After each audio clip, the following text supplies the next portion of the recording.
Today I'm going to show you how to take your videos from looking and sounding like this to this. And the best part is you can set this whole thing up for less than $1,000. You gotta just press record. Hey, what's up? Nate here with Think Media. Now, a lot of people think that you have to spend a lot of money on expensive gear in order to make quality videos.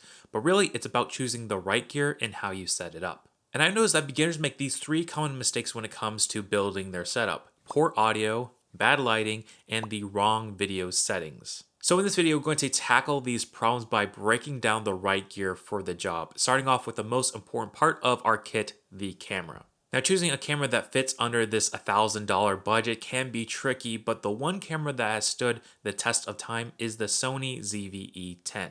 This is a great choice because of its crispy 4K video and also has a large APS-C sensor, which is going to help blur out the background on our videos. It also makes shooting videos of yourself much easier thanks to its autofocus and its flip out screen, so you can make sure you look good and you stay in focus. Another big advantage of this camera is the fact that it has interchangeable lenses, so you can actually swap out lenses. So if you want to grow and upgrade your kit over time, you can do so, and that just adds to the flexibility of your kit. At the time of recording this, you can pick up the Sony ZV-E10 with the kit lens for $700, making it a great option to get you up and running. Now, when you buy the camera, you also need to pick up an SD card in order to record videos, and the SD card that I recommend is made by Lexar, 120 gigabytes of storage space, which is plenty of shooting in 4K, gives you roughly 2 hours.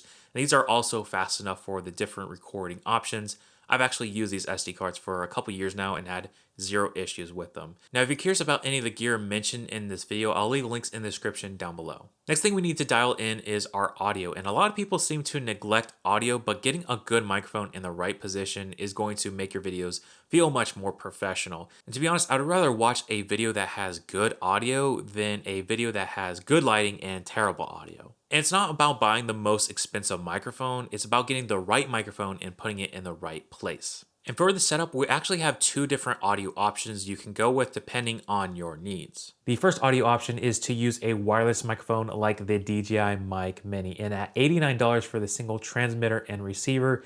This is great if you want to be away from your camera and move around and still get consistent audio. But you will need to make sure that both the transmitter and receiver are charged up and powered on before you hit record. But if you want a plug-and-play solution, take a look at this next option. The second option is to use an onboard camera microphone like the Rode Video Micro. This microphone delivers excellent sound quality, it's lightweight, and it's also very easy to use. You can just plug in a cable straight into your camera and you're good to go. I'm using the original Rode Video Micro, which is a few years old now, but if you wanted a similar setup, you can look at this one made by Deity, which is also fantastic. While you can mount this microphone onto your camera, it's actually not going to sound great if you step further away from your camera. Again, you need to get your audio as close as possible for it to sound good. To do this, you want to pick up a microphone stand and an extension audio cable to bring the microphone as close as possible while being out of the camera frame. And here is what the audio quality sounds like with the built-in microphones on the Sony ZV-E10. Now, this is not going to sound great because they're not the highest quality. It's also pretty far away, so you're not going to get the best audio.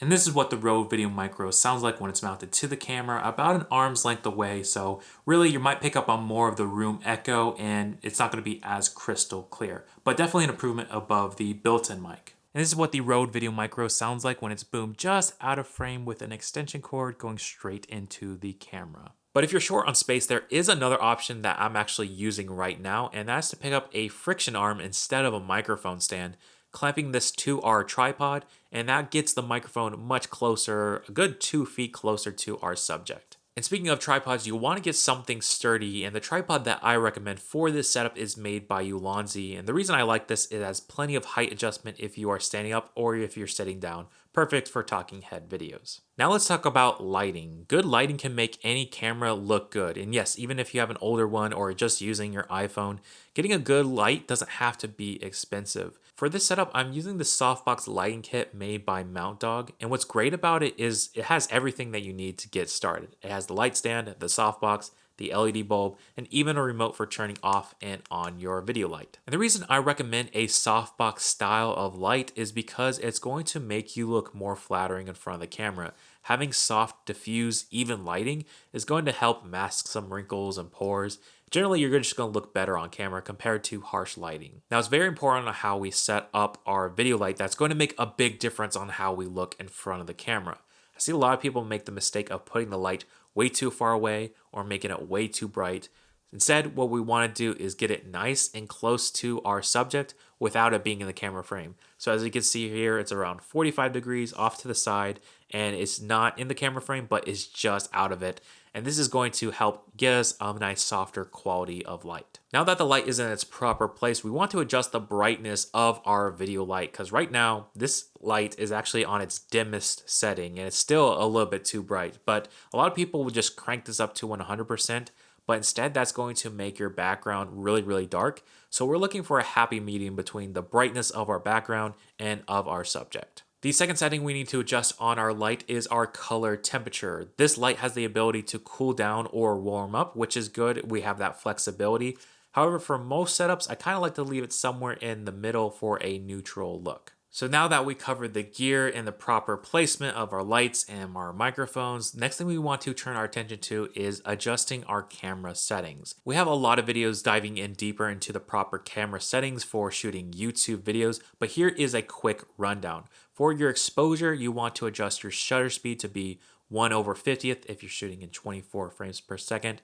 You want to set your aperture as low as possible. This is going to allow as much light into our camera, as well as give us a slightly blurry background. And then your ISO you will use to adjust to get the right exposure overall. However, the lower your ISO, typically the better and cleaner your image will look. Once you set up your exposure settings, the next setting we'll need to adjust is our colors to make sure they are accurate. And the way we're going to do this is by setting a custom white balance in our camera. For this, you want to hold up something white in front of your camera frame, and it's going to take a picture of that scene based off of the light reflected to the camera.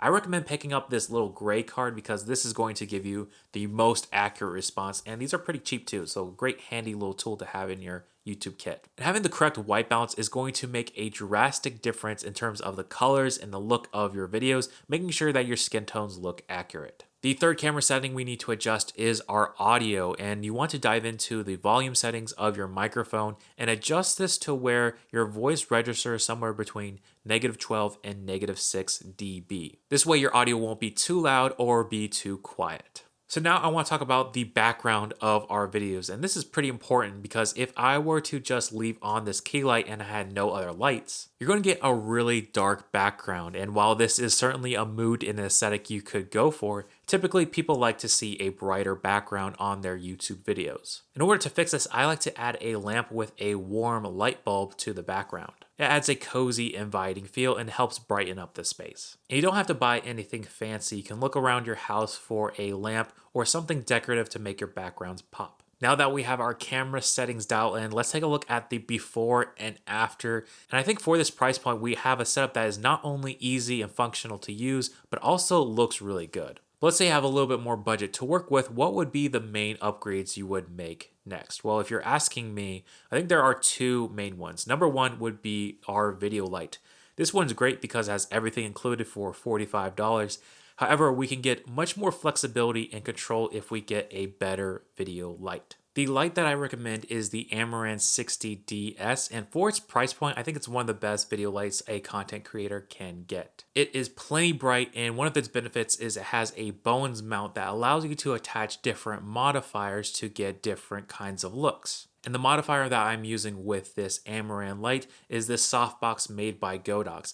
And one of the benefits of this is it's super large, so you get even a softer quality of light, which is going to just help you look a bit better on camera. If you decide to go with this setup, you want to make sure you get a sturdy light stand. That way it can actually support this giant softbox and doesn't fall on top of you. We'll leave a few of the ones we recommend in the description down below. Here's a side-by-side comparison of the Mount Dog Lite versus the Amaranth 60D with a softbox. You can see the difference in the softness of the light and how much better it makes the overall image look. The second upgrade I'd make to this kit is actually the lens. Now the ZV-10 has the benefit of being able to swap out different lenses, so we can invest in a sharper, higher quality lens that will give us a more cinematic, more professional look. For talking head videos, I recommend the Sigma 16mm f1.4, and at the time of recording this video, it's just under $400, and this thing is a game changer. This lens is great for YouTube videos, number one because of its wide angle field of view. It's still great to give you a nice look, while I can still touch the camera and make changes if I need to. It also gives you a much blurrier background, which is going to help separate you from the background and make you pop.